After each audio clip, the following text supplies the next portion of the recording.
Hello everyone, my name is Akasti Bosnet and my student ID is 30369794. Today I am going to give a brief introduction information about Napoleon Bonaparte, who was one of the most influential leaders of our all the times. And like he's also like commonly called as the little corporal because of his stature.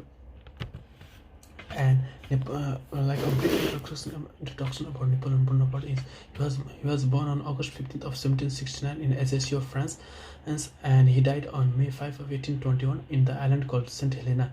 And he is one of the most notable thing about Napoleon Bonaparte was he was the emperor of France, and he also had a major roles in the Napoleonic Wars and the French Revolutions. And some of the contributions made by Napoleon Bonaparte was the Napoleonic Code or the French Civil Code, and also the metric system and the Louisiana Purchase by the United States. And some of the leadership styles of Napoleon Bonaparte are like innovations, organization skills, higher aim, confidence, motivation, etc. Napoleon Bonaparte always fought for the innovation. Napoleon Bonaparte he was one of the quotation goes as impossible is old only to be found in the dictionary of fools. And so Napoleon Bonaparte he always innovated new ways of doing the things, and he always challenged the contractor. He always challenged the contradictory norms and challenged the impossible. And similar to the organization skills, Napoleon Bonaparte had a great organization skills because of which he won many wars. And he knew how to manage his teams and his troops and also his government members and other things. And Napoleon Bonaparte was a man of higher aim. He always aimed for high. Yes. Despite being born in a simple family background, he aimed to become an emperor and like an emperor of France. And after even being the emperor of France, he conquered many other countries and thus made his empire bigger. And other leadership skills of Napoleon Bonaparte is he acknowledged of every injustice. Napoleon Bonaparte commanded respect,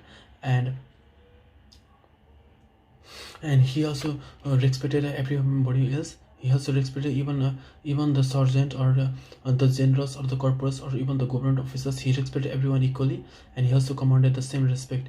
And Napoleon Bonaparte also learning always. Napoleon Bonaparte was always eager to learn. He learned from his failures, he learned from his successes, he also learned from his leaders before his times like Alexander the Great and Julius Caesars. He read the books and motivation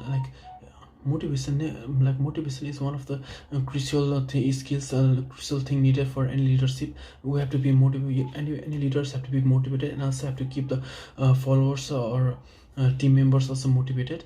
And Napoleon Bonaparte has, because of his high motivation, he also could motivate his team members and his soldiers to fight a great war.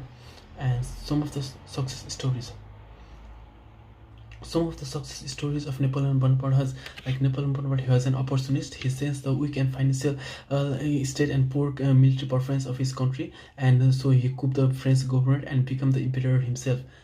And also like in one of the war of battles of pyramids of Egypt, Napoleon Bonaparte he was outnumbered. He had only 20,000 soldiers, but like the Egyptians have around 60,000 soldiers. He was outnumbered by around 40,000 soldiers.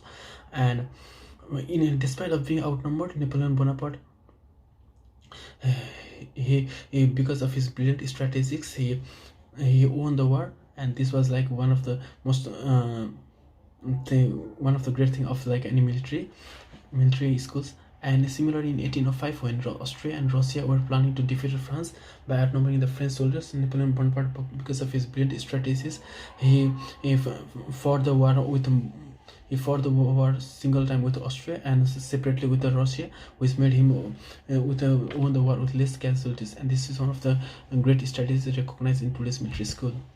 And appealing factors of Napoleon Bonaparte is his concentrations. Napoleon Bonaparte he concentrated his every task at hand. His learning skills, like I already discussed, he learned from everyone, and the importance of failure, like how every like he made every failure his stepping stones to the success. And his confidence in himself and his confidence in his teams, and the good governance of his like the civil code, the French civil code, where no one is discriminated. And this And also the what can we learn from Napoleon Bonaparte as a project management student is like planning. Napoleon Bonaparte, he always planned and before undergoing any project, therefore like making less loss. And he also had a clear set of goal, as I already said in his aim high. He had a clear set of goal of how to complete the tasks, and of what to do to complete the tasks. And also like the clear deadlines.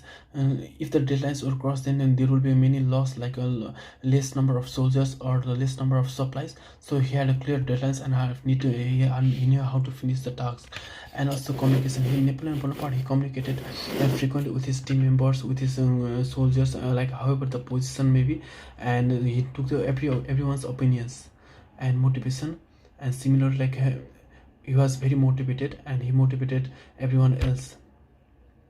And these are my references. And thank you, and any questions is highly appreciated. Thank you.